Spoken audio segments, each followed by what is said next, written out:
The Babylon Project podcast was our last best hope for reruns. It failed.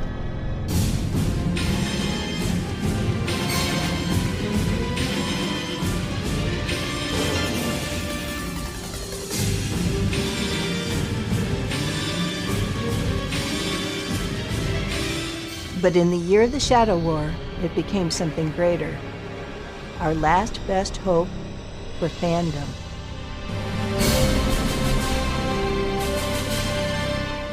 The year is 2017. The place, the Babylon Project podcast.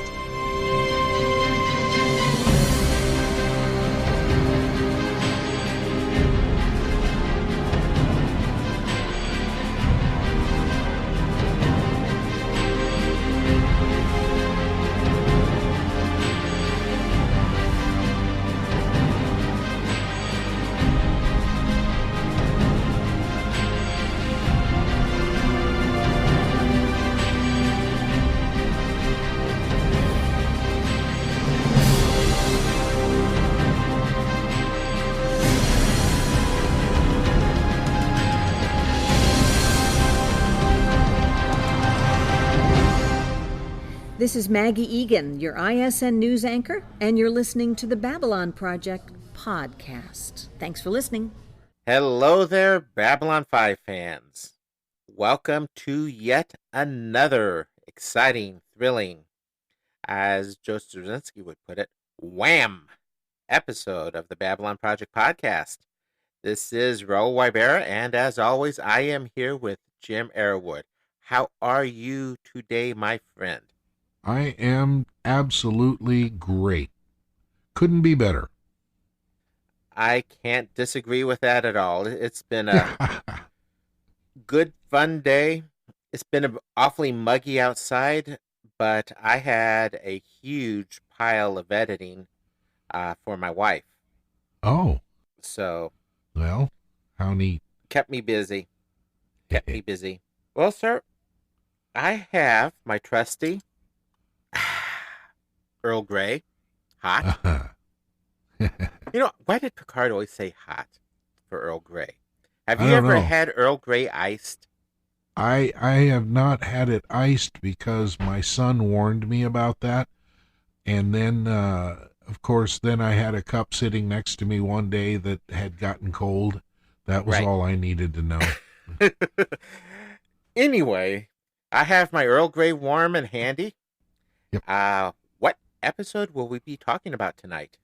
We are in the third season, episode number 5, Voices of Authority. And that is why I call it a Wham episode. Uh-huh. Because this is there's not a lot of, there's some excitement, but let's just rephrase that slightly. It's not a heavy-duty action episode, but there is a lot of wham to this one. There's a lot crammed in here. And mostly I think it's the picture we get of what is happening on Earth. Yeah, the screws are starting to be tightened. Yeah, it's bad news. And it's starting to spill over onto the station itself. Yeah.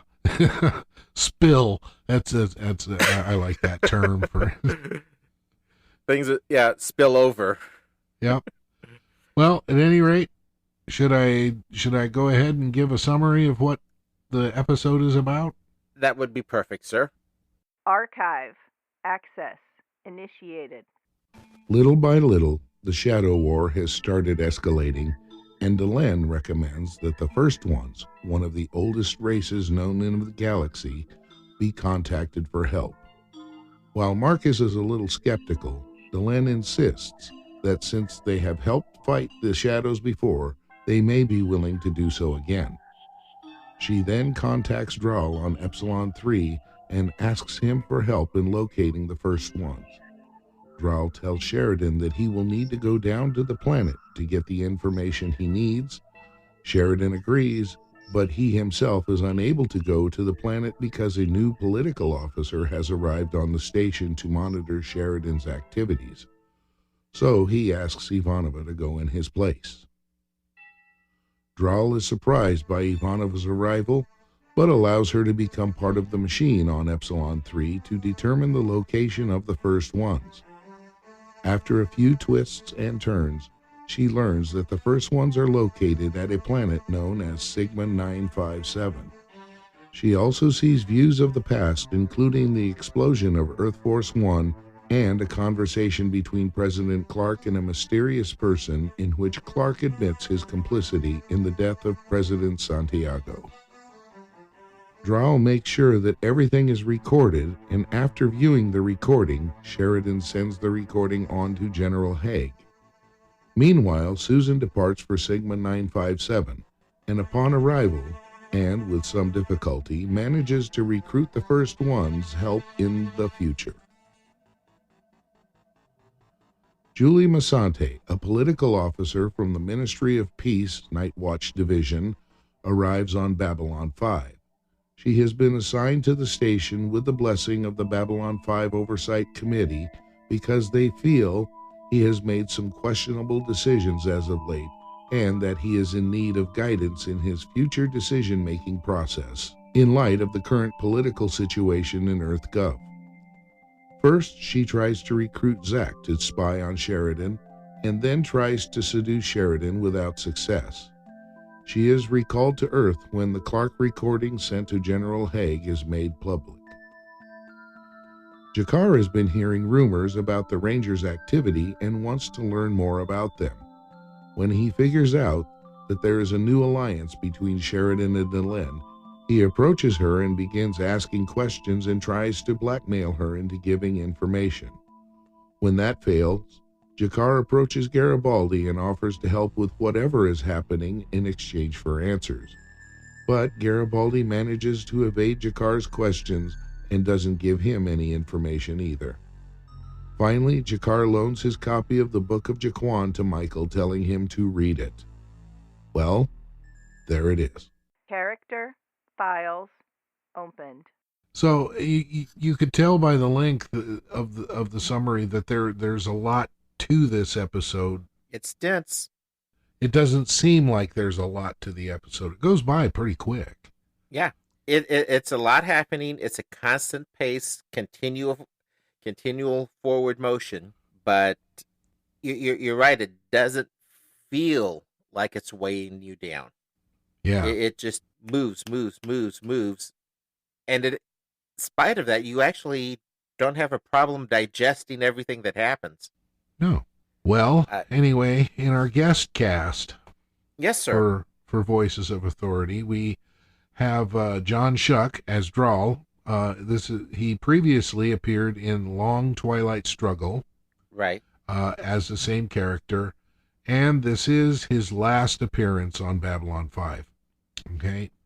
Yeah, that was kind of surprising. I really it didn't connect to. It seems like it just feels like we've seen more of him than just this little bit. Yeah, well, and I don't know in the future if the Great Machine plays a big role in anything anymore. Certainly it does.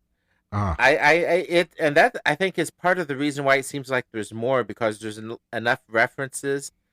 We have Sheridan using the machine to broadcast himself. Right, and Zathras, and yeah. Don't forget So it feels like there's more. Okay. All right, and then Sherry Shattuck as Julie Masante. This is her only appearance in Babylon 5, and she just has really one other genre appearance in Knight Rider in 1984. And other than that, she's been in things, soap operas and things. But yeah, an extended stay on Young and the Restless seems to be her main acting. Now, I also know she was a writer. She is married to a director, and one of the things I do know as well, she spends a lot of time as mom. Well, I'll tell you what. In this episode, I don't like her. From what I would gather, that means she pulls the character off perfectly. Yes, she absolutely does. Well, probably the easiest way to start this is well, I guess kind of leading up to her, because we start with Zack, and what can I say? He is rather salty today, Oh, to use a yeah. gamer term. Complaining about his jacket. Yeah, it looks like a circus tent, he says. Clowns coming out of his butt. Oh, yes, I know that. And Michael gets this in the midst of this. Michael gets this code 7R, which is the first I've heard this. Yeah, he's called away for something, code 7R, and we don't know what it is. And he kind of brushes Zack off on it. Uh-huh. But we rather quickly find out that it's got to be the Council of Light. Because Delenn is sitting there giving sort of a recap on the first ones for those who may not have seen them in season 2, and notes that there might be some still around. Yeah, Marcus some of them went is- away, some of them didn't. Some of them are deep beneath the earth asleep. You think we might see something about that? Oh, it's quite likely. Yeah, probably as soon as next season. Delenn tells us that we have to seek them in person. They're not going to bother answering a radio. No, well, if they're that advanced, they probably don't care.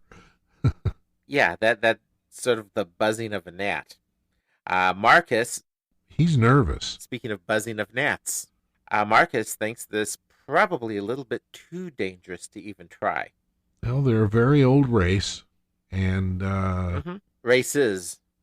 There's Yeah. a bunch of them. Well, Delenn pulls in some, shall we say, heavy artillery. yeah, she calls down and gets Draal up on the station, a projection of him. And Yes. as always, John Shuck is very dramatic. Or melodramatic in the case. Or, yeah, melodramatic, that's better. Mm-hmm. You know, overacting like crazy, but It fits the character. yeah, it works. Yeah, I love the bit of how he'll be able to do what he can to help as long as they're not all killed in the process. Hmm. The Great Machines database all has the same entry for all of the locations of the first ones. Do not approach. Yeah, just stay away. which of course kind of backs up Marcus's assertions. Well, it kind of is consistent with the Vorlons as far as going into Vorlon space. And, well, you can ask Sheridan about what happens when you go to the other first one place that we know about, Zahadum. Usually doesn't have very good outcomes either.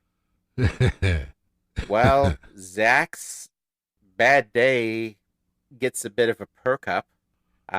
Julie Masante. Temporarily, yes. Yeah.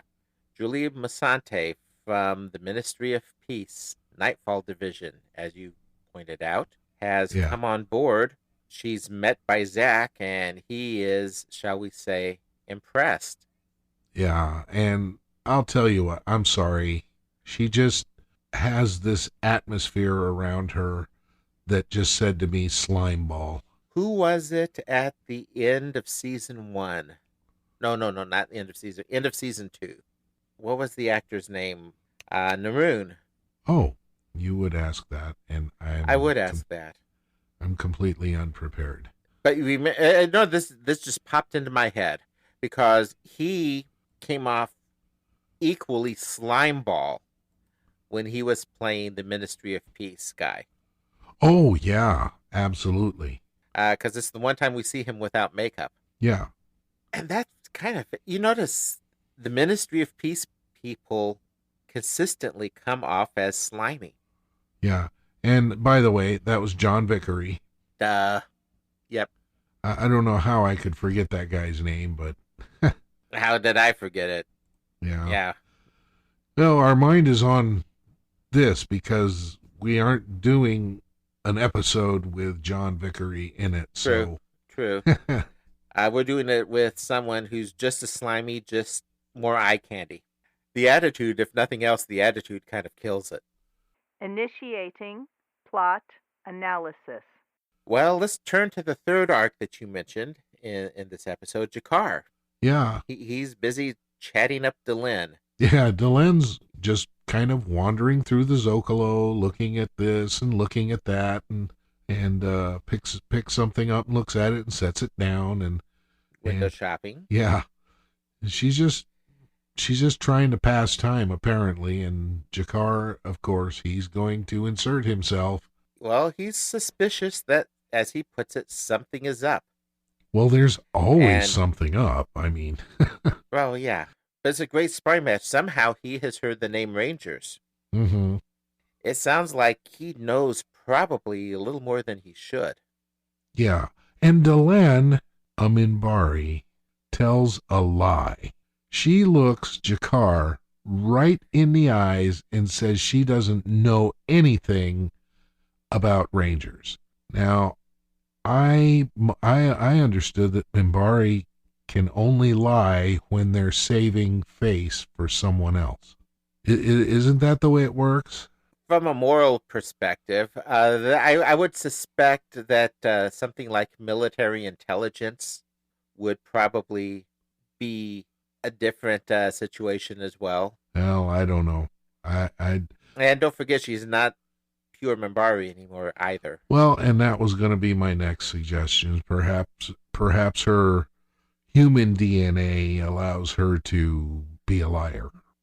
Well, it's not so much. I don't think it's so much genetic as just a moral imperative. Ah, No. Why don't we let the audience hear their little sparring match and decide for themselves?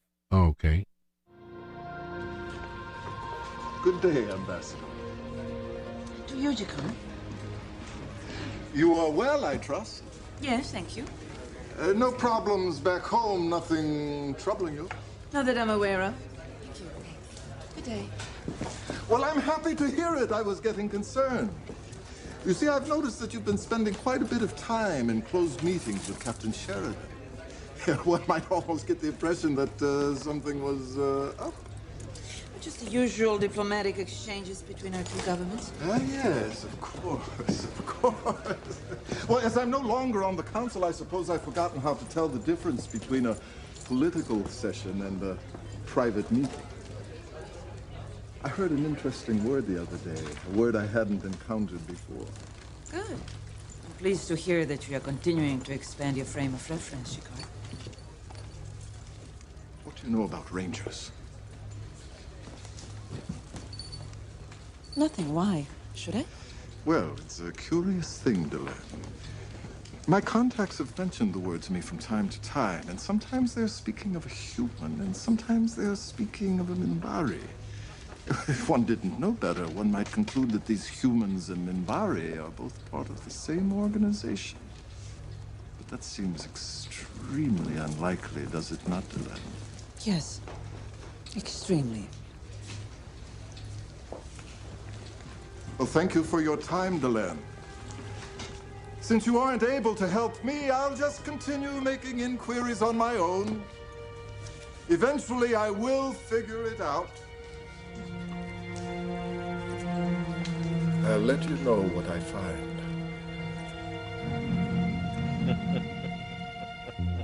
Yeah, so yeah, he's not getting anything. But if he's able to figure this much out, what has other people figured out? That's true. That's true. But then Jakar doesn't have a whole lot to do. No, that's also true. Yeah, he's just kind of snooping around the station trying to get answers. And the flip side is he is on the station, as you just said. Unlike some of the other people who would be very interested in this, who are not on the station. Mm-hmm. Though they might have gotten some hints. Yeah. Just the fact that, Julie, she's waiting in Sheridan's office, really giving it a close look over. Uh-huh.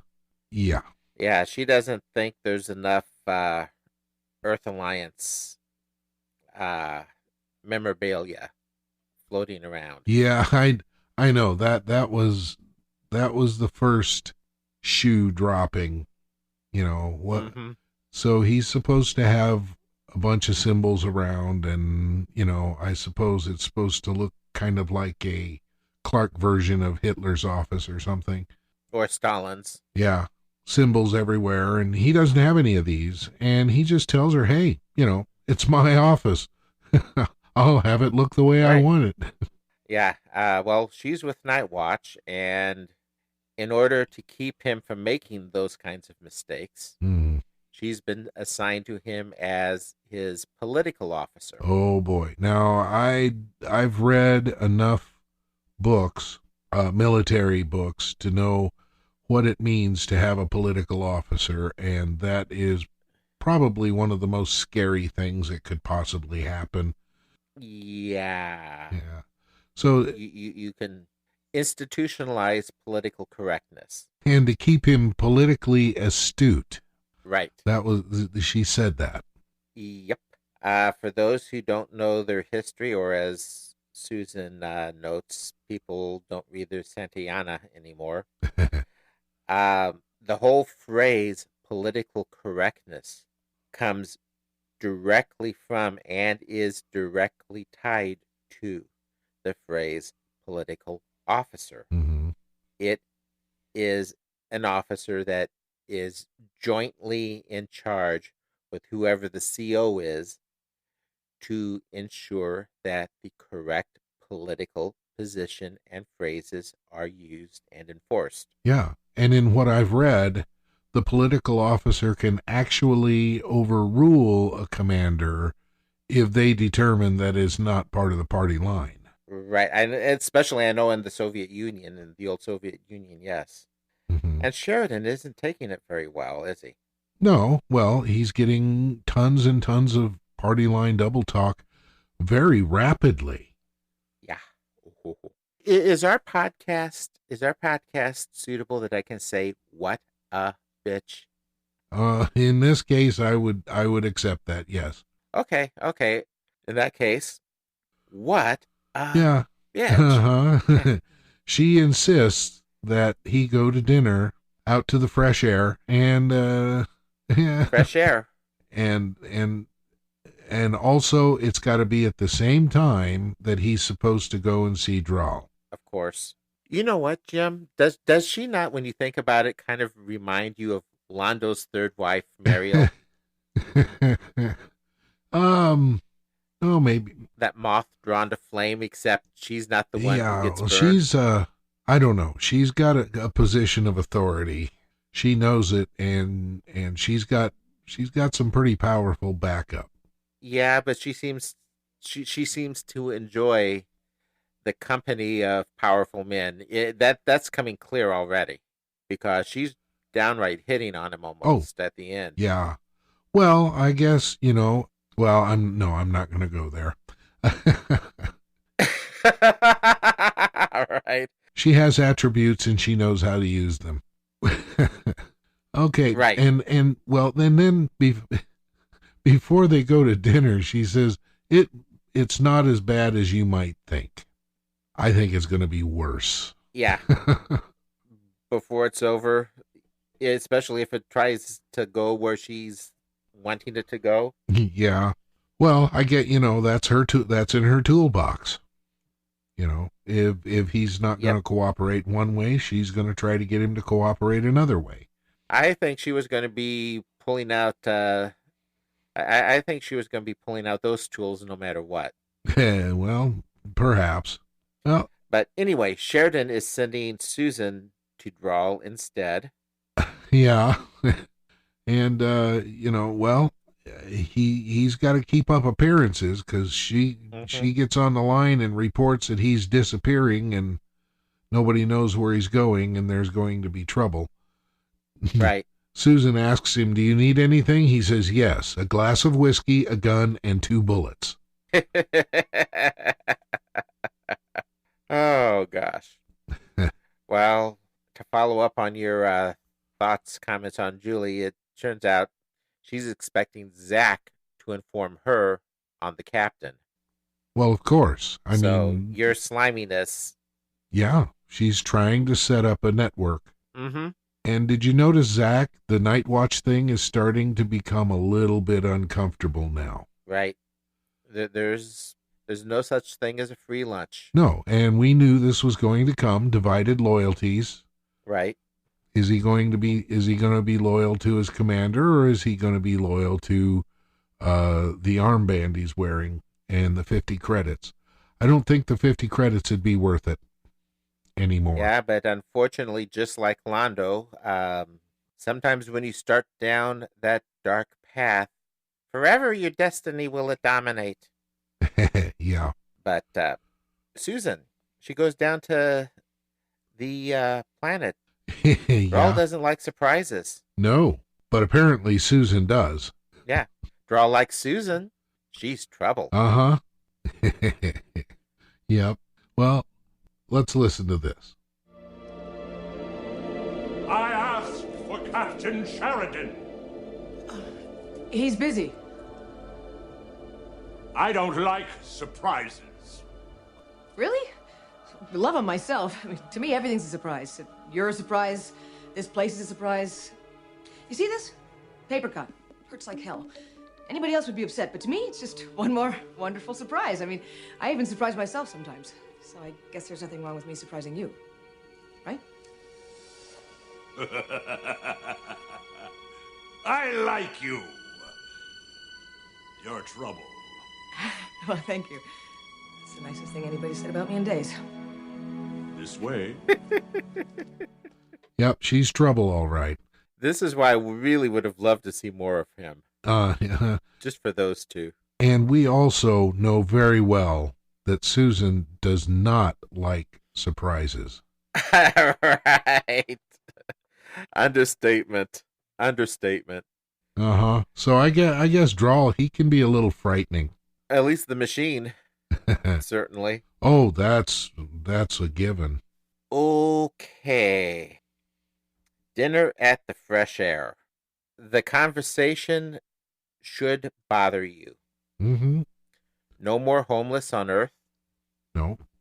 Redefining the terms, they're blaming the lazy and the mentally unstable for all their problems, except for the ones caused by the subversives. Of course. Does that ring a bell in any history? Well, yeah. A couple of times. Several times. 1939 would be a good place to start. Yeah. Mein Kampf meets the Communist Manifesto. Yeah. Well, the problem goes away when you ignore it. Mm-hmm. You know, and it isn't a problem unless you disagree with the party line. Right. And then you are a political defective. So, you know, or you're declared a mental defective. Yeah. This is... Yeah. Boy, that whole thing was... This is one of the issues I've got with the so-called victimization. It's this...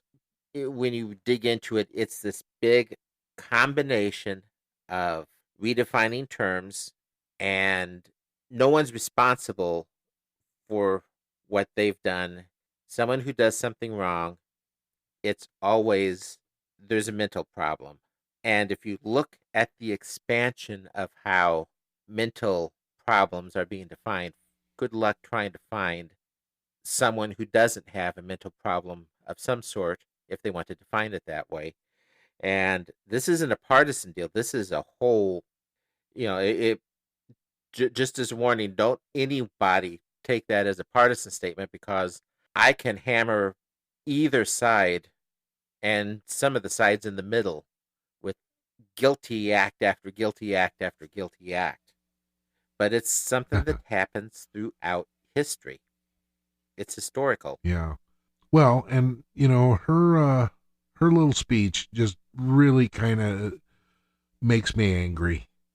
Especially when she brings up words like anarchists, troublemakers, unpatriotic, and I've always been suspicious of some folks for their so-called patriotism, because I'm sure you've heard the old saying, patriotism is the first refuge of a scoundrel. Yeah. And this is I don't know how many years in the future someone might be listening, but this is one of my big fears is I am hearing so much of this kind of rhetoric from all ends, and Oh, yeah. it makes both on a national level within the U.S. and on an international level on the world stage. And my fear is things like that usually have a bad end. Yeah. When she makes that phrase, when they rewrote the dictionary, as far as when all of those problems disappeared, Mm-hmm. and she wants to help him. That's why there's a political officer to navigate their way around that changing dictionary. The Yeah, person, keep them straight. but the person who controls the dictionary controls the conversation. Mm-hmm. And again, she is hitting on him furiously. Yeah, big time. Draal plugs Susan into the machine, and he gives her this stern warning: do not stray from the path. Yeah, right. Like that's not going to happen. Well, I'm sure he's concerned that she could become lost. Mm-hmm. A normal person could become lost. Right. By the way, did you know she has freckles? Yeah, I noticed that. Yeah, 50-inch big screen. It was. I didn't know that until the first time I saw it on my big screen. Oh. But anyway, I never paid any attention to it. heading out to find the first ones, she ends up going to a place in her mind, sort of a Carl Sagan phrase there, the ship of your imagination. Okay. She takes the ship of her imagination to a place called Sigma 957. Do you remember that place? Uh-huh. I do. Way back in episode 6 of the first season, Mind War, Katherine Sakai was doing a survey of Sigma 957 looking for Quantum 40. Yes, she was. Which is a substance used to build jump gates. Her ship got disabled, and Jakar sent in Narn ships to rescue her. Correct. And they are coming back soon. But her little venture is interrupted. Yeah, did you notice the patterns of the lights that she was seeing? Yes. And they're the same pattern as the Shadow's eyes. Correct. We're going to see that kind of lighting in other places as well in the future. Mm-hmm. So that they've got some sort of, I don't know if it's their own machinery, if it's an individual shadow or a collective of their mind or what, but something is definitely wrong, and it can see her. Mm-hmm. In fact, it goes beyond that. It knows her name. That's a creepy. It is. But she manages to pull away, and she goes from seeing something in the future where they're coming back soon to seeing something in the past. Uh-huh. And she witnesses once again the destruction of Earth Force One, and she wants to do something about it. And she sees Clark's role in it. Oh, I know what you're saying. She says, I can change this. And Draal is like, no, you can't. It's too late. And that's probably what he meant by straying from the path. If she had tried to involve herself in that, she could have become lost herself. Yes, lost in the flow of the universe. Yeah, literally losing her mind. Literally. Yes. But Clark was up to, they've suspected it. Or they've suspected that it may go to the top, but they've got solid confirmation now that Clark is directly involved. Mm-hmm. And someone else, too. Recognize that voice? Yeah. Oh, it is unmistakable. Uh-huh.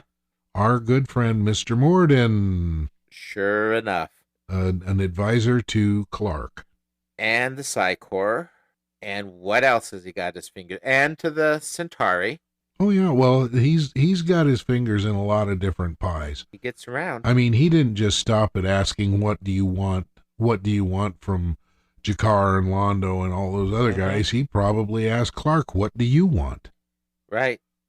And he's got what he wants. Mm-hmm. What I'd like to know is someone asking Mr. Morden, what does he want? Yeah. Now, Draal is rather surprised because she was not supposed to be able to do what she did as far as any of that went beyond just seeking out the first ones. Mm-hmm. Personally, I think she was probably helped out a little bit by her telepathy. Oh yeah, she does not have a normal human mind. Above and beyond just being Susan Ivanova. Mm-hmm. But yeah. Anyway, they have the proof that they needed for Clark.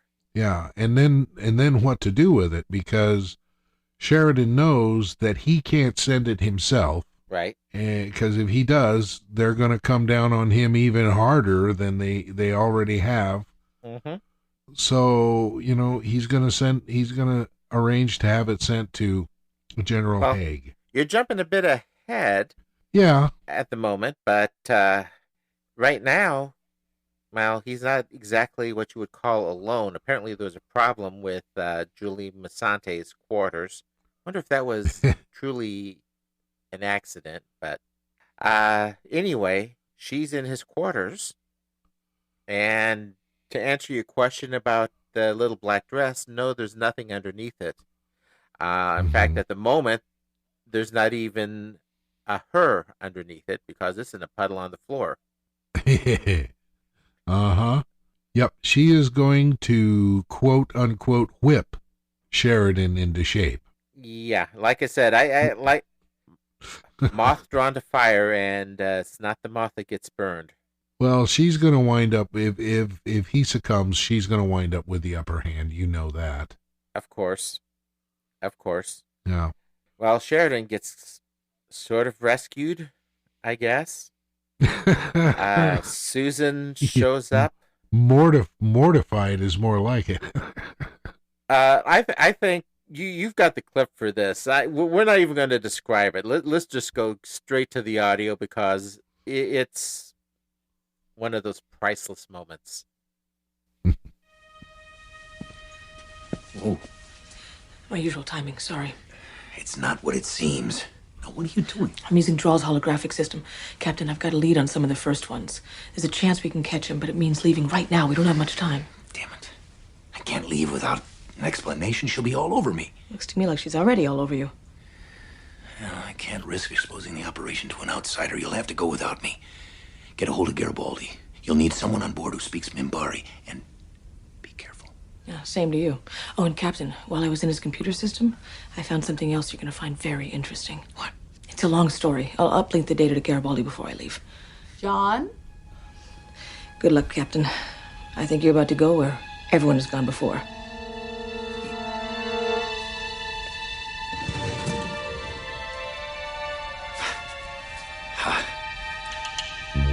Well, it must be colder in here than I thought.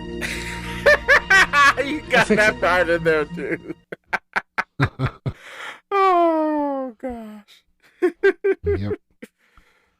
So anyway, Susan pops in. She's standing there in front of him. He's fully clothed. She doesn't have a stitch on. And when Susan pops in, he grabs her and to try to keep her from seeing Susan. So Susan pops back out. He joins Susan. They have that conversation. So, and I will say this. Obviously, this is not the Star Trek podcast. No, it is not. Both of the little digs like that came from Susan. This one and the Deep Space I love that. Oh gosh, like I said, it might be her quote job unquote, but I still get the feeling that, and I'll save this comment for a few more moments down the road, because we swing around to Jakar following up with Garibaldi. He is definitely on the dig. Mm-hmm. How do we put it? Sort of a repeat in effect of the conversation with Delenn. Yeah. Except Michael gives a little bit more information in one respect, in that this isn't something that would be able to help his people. Mm-hmm. I mean, Mike's not going to... nothing to do with him. Yeah, Mike's not going to give any information, but he's not quite going to lie to Jakar for some reason. Probably because he knows it won't do any good. And Yeah. interesting, when Mike says it really isn't anything that can help Jakar or his people, Jakar comes back with, very well, then perhaps I can help you. We really don't know how. No. And does Jakar even know enough of what's going on to be able to be of help? Well, maybe Jakar knows more than he's letting on, and he's trying to confirm some things. Maybe Jakar is just bored and he's walking around the station trying to gather some information. Maybe trying to figure out a way to stir the pot and get on Londo's nerves. That's always on Jakar's mind. Though we're starting to see a bit of a shift in Jakar as he's been going through this. Oh, definitely. We're not quite at the turning point, a real turning point yet. But I think we're seeing the signs of it happening. Yeah. Now this quick interchange, and it's like there's 3 boom boom boom interchanges on each of the arcs. This interchange is followed up with Julie having a stabbing battle with her breakfast, and Zack, hitting on her again. And she slaps him down good. I mean, she just lets him know in no uncertain terms that you are nothing but a bug. and not only that, she tells him to go get his suit fixed. Right. Oh gosh, yeah. Like I said, I honestly think she enjoys her job, and seducing a powerful captain is just one of the fringe benefits. Yeah. And security officers are not on the list. Are definitely beneath her. No. But there is a meeting in 3 hours of the Night Watch. Yeah, there certainly is. And Michael seems to have found Susan a liaison for the Minbari. Yes. And it's going to be Marcus Cole himself. Now, she wants Lanier because she knows Lanier. Right. She trusts Lanier. She likes Lanier. But she doesn't really like Marcus very much. No, there's sort of an oil and watery kind of relationship with him, at least at this point. You know what? they're both a couple of smart arses, and yes, I think maybe they're a little too much alike. I have not thought of it that way, but Jim, I actually think you're right. So they've both had some hard lives and some really bad stuff happening to them. And like you said, they are both cynical smart arses. And see, even though now, if you've just watched the show only, then you don't really know Marcus's background information. And as you said, he has had a rough time. He's lost his family. He's lost his business, which was a rather large business before he joined the Rangers. And he joined the Rangers because of his brother who was killed. So familiar story, because that's exactly why Susan joined Earth Force. Yeah, you're right. They're probably too much alike. So anyway, we get into this meeting with Night Watch. Zack is sitting right up front. The room is full of people with black armbands on. And this should give you another set of heebie-jeebies, because there's a few new rules. Oh, yes. Earth Force cannot criticize the government any longer. Civilians who do so are going to be investigated. Due process is suspended.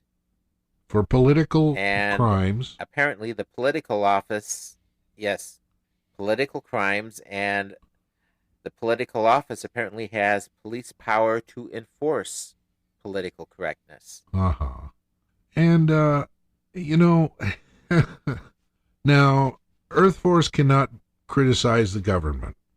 I really don't know if it would be the place of a soldier in uniform to criticize the government anyway. Yeah, it is. It is something. This is where maybe JP give us some feedback on this. Yeah. I know, of course, if you're criticizing a superior officer and all the way up to the president, that could be insubordination, obviously. Yeah. You can think what you want, you just can't say it. So Right. I don't think any person in authority in the military would criticize their commander in chief or the officers appointed above them. So I that's kind of a moot thing, but civilians investigated, Correct. due process going out the window, that is really bad. Because Yeah. And as she notes, basic freedoms may be temporarily Yeah. abridged. temporary is I think it's not just so when is anything the government does along those lines that they call temporary. Temporary. very seldom. Yeah. I think it's not just people need to reread their Santayana. They probably need to reread their Orwell. Or just pick up a newspaper. Or just pick up a newspaper today, yeah. Yeah. Well, for some good news, Susan and Marcus find the first ones, known in the fandom as the Walkers of 957. Actually, she doesn't so much find them as show up. They come to her. She makes her case. Right.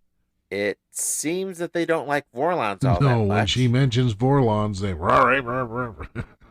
Yeah. The first ones are thinking it over. And as you said, Sheridan likes what Susan's found, and you mentioned going to send it on to General Haig. Right. The banter back on the White Star, the banter between Susan and Marcus, I love it. You had mentioned both of them being smart arses. Yes.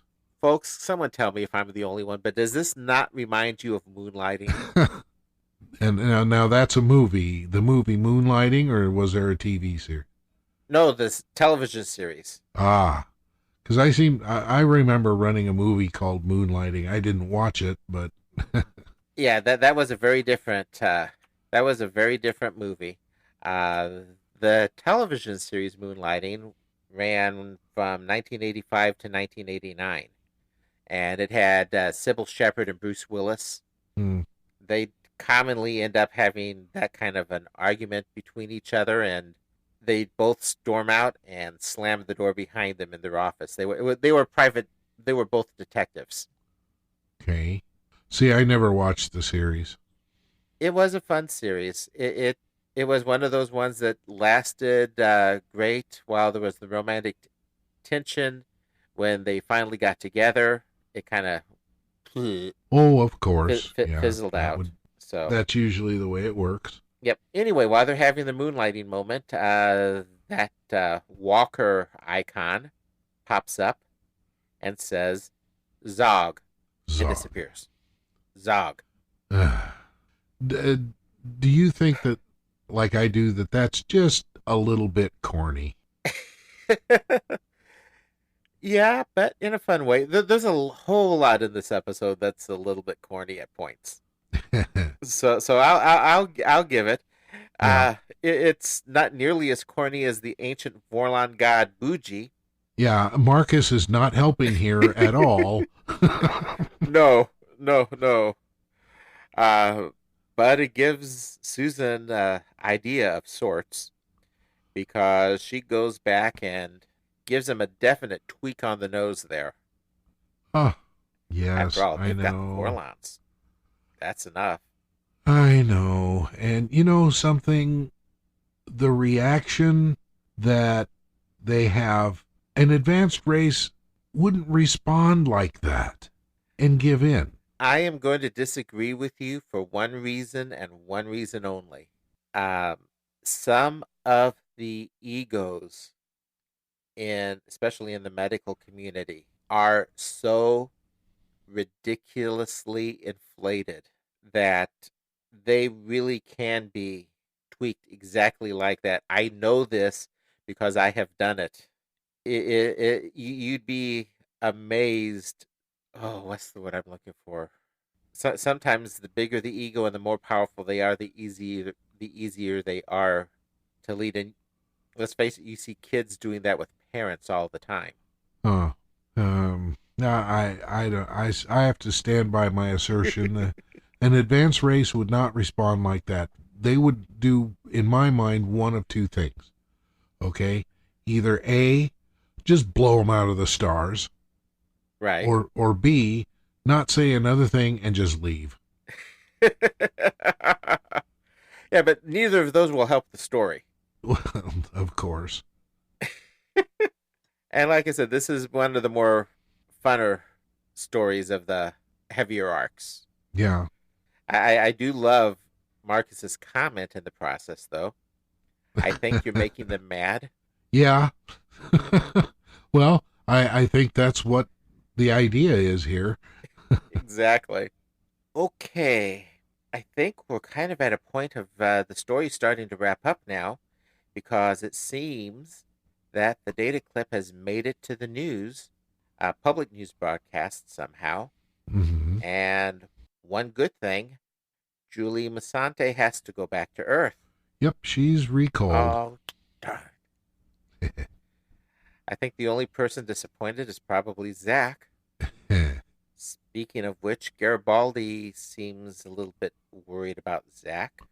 Well, Zack gets right in his face. Yeah. Well, he's feeling a little bit left out, and if you're boots on the ground, there is obviously something up. Yeah. But So- you know what? As long as he is wearing that Night Watch armband, he is going to be out of the loop. Yeah. I mean, choices have consequences. Garibaldi's not going to trust him with anything. Oh, like you said, where's his loyalty? With the 50 credits or with his shipmates?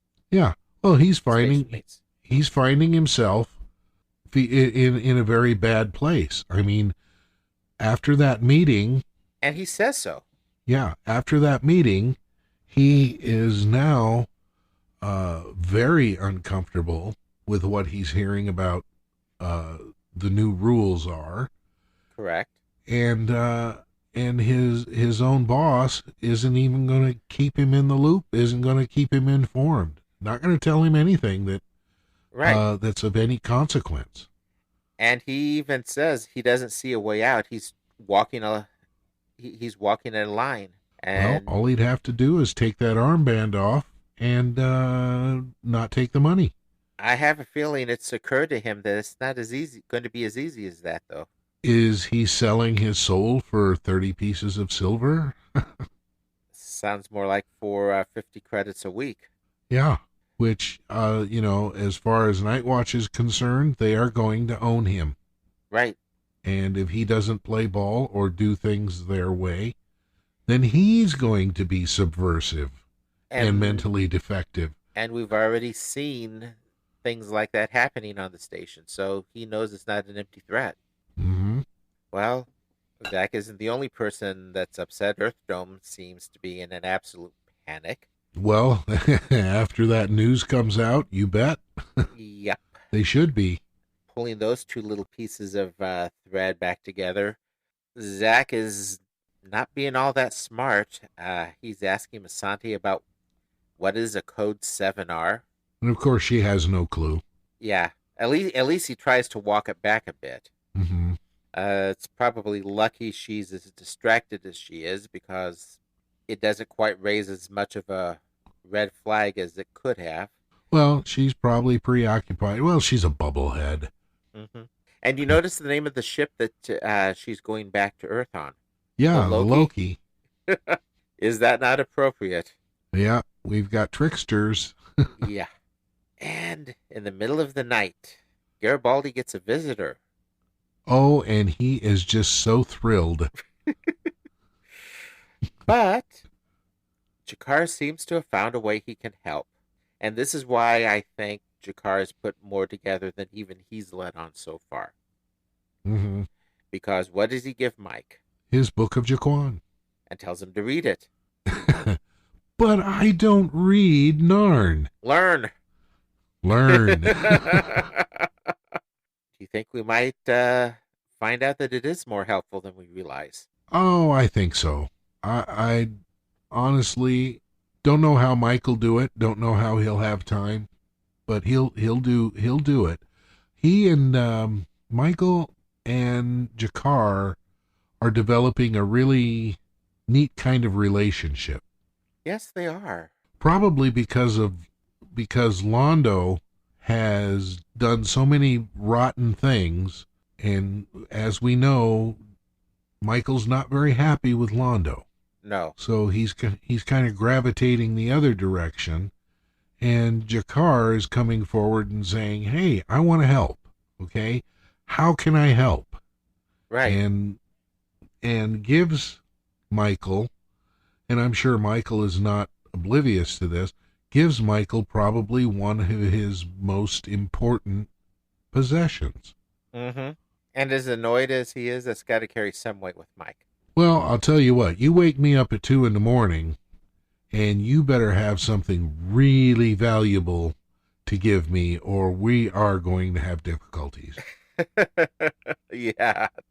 Oh, I mean, if my phone rings in the middle of the night, there's only one way for me to answer that, and that is to pick it up and say, this better be important. Yep. Oh, gosh. Well, that's how the episode closes. Yep, Michael goes back to bed and roll credits. And roll credits. Like I said, it was a dense episode. We've been talking for quite a while here. Mm-hmm. And there's a lot of peripheral stuff that we could have rabbit holed and meandered for another hour.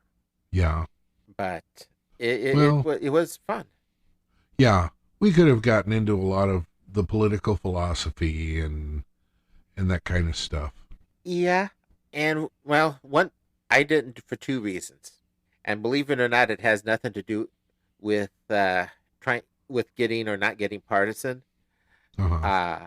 The two biggest reasons is most people have seen enough of history to make the connections between either the rise of the Soviet Union or the rise of National Socialists in Germany, Mm-hmm. or they fall into the category, or perhaps I should better say, or they fall into the category of just watching this kind of thing happen in several places throughout the world right now. Mm-hmm. I'm kind of reminded of something you said way back, I believe, in the first season. It was in response to one of my comments about Joe being prophetic, and you made the comment about he is paying attention to the great themes. Mm-hmm. It's the great themes. That's kind of what makes it timeless. And I say this because one of the things I've been getting really annoyed about in the media in general, and I'm not talking about news media, I'm talking about the quote entertainment unquote media, Mm-hmm. is the amount of effort they spend making cheap digs or just obviously championing a specific agenda. And there's been a few shows that you and I have both gotten annoyed about. Oh yeah. In the same thing. It is cheesy. I could not imagine Babylon 5 taking that route on something simply because that approach would be beneath the show. It would be. And they go after the big themes. Shows like that get hung up on something just become tiresome. Very much so. I mean, okay, what are you going to tell us about this issue that you've been talking about for the last 6 weeks on this TV show? You're going to do it again, and it's time to move on to something new. But no, we just keep... And it's not done in a manner to promote or to bring up a conversation or to make people think. It's all too often done as a shove it down your throat. Yeah. Well, I'll tell you what. Think we're so clever. Have you ever watched MASH? Yes. Okay.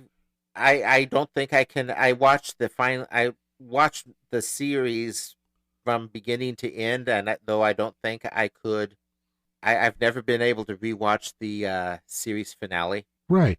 When Alan Alda became the showrunner, when he took over, and that last season or two, where he made MASH his political soapbox. Yes. Oh, God. I'm sorry. It lost me. It became tiresome. It did. It was a fun show before, and you bet, they brought up a lot of very uncomfortable issues throughout the run of that show. But the last season, I don't know, maybe the last couple of seasons, if I recall correctly, were all it was Alan Alda's political views being put forth through this medium. And yeah, I know what you're talking about. Who needs to watch it? I mean, I don't need it. You know, I've always said I don't need anybody to do my thinking for me. I'm quite capable of thinking for myself. Right. And when I turn on the TV, I'm not looking to be told what to think. I'm looking to be entertained. And if that entertainment is, that entertaining, quote, entertainment, it can be making you think philosophically. It can be making you think. But there's a difference between doing what Joe Straczynski did with Babylon 5, for example, or doing what the folks, the showrunner, I can't remember his actual name, it's another Joe that is doing Dark Matter. When you deal with big stories, the big thoughts, you're not just entertaining, but you're provoking thought. You're not taking cheap shots. You're not, well, as you said, making it a political soapbox. Right. And yeah, I get profoundly irritated by a lot of that. I love the superhero genre, and there's a few shows I'm just about ready to write off because instead of taking a classier approach and bringing out big ideas, making people think, it's almost downright being insulting to the audience. Yeah. And that's the key of it. Babylon 5 and Dark Matter both, they won't take the low road of insulting the audience. Well, at any rate, there's my soapbox. What do we have next week? Dust to Dust. Huh. Yes. And Dust. They need to pull out a Webster. The dust is in reference Never mind. Yes. Not dust bunnies. No, not dust bunnies, but well, you know, it's gonna be, it's a dark episode. Ooh, that's one way of putting it. Yes, it'll make you feel. It'll make you feel if you watch it, and you may be surprised how you feel about it. Oh. But at any rate, we'll have Mr. Bester back. Yes, we will. This is his first appearance this season, in fact. Yeah. So at any rate, we're going to get ready for that one. And looking forward to it. Oh, yes. Well, any more comments to wrap us up tonight, sir? Well, I don't think we had any boom today. No boom today. Though I think Julie Masante was rather disappointed by that. Yeah, she bombed. She didn't boom. She bombed. Good dodge there. Good dodge there. Think we'll have some boom tomorrow, though? There's always boom tomorrow. That there is. Good night, everyone. Good night now. Podcast terminated. Thank you for listening to the Babylon Project podcast. You can email Raul and Jim at the Babylon Project podcast @gmail.com. You can find us on Facebook at the Babylon Project Podcast. On the internet, we are at babylonprojectpodcast.wordpress.com. To subscribe to the podcast, you can find us on iTunes, or you can subscribe to the RSS feed on the webpage.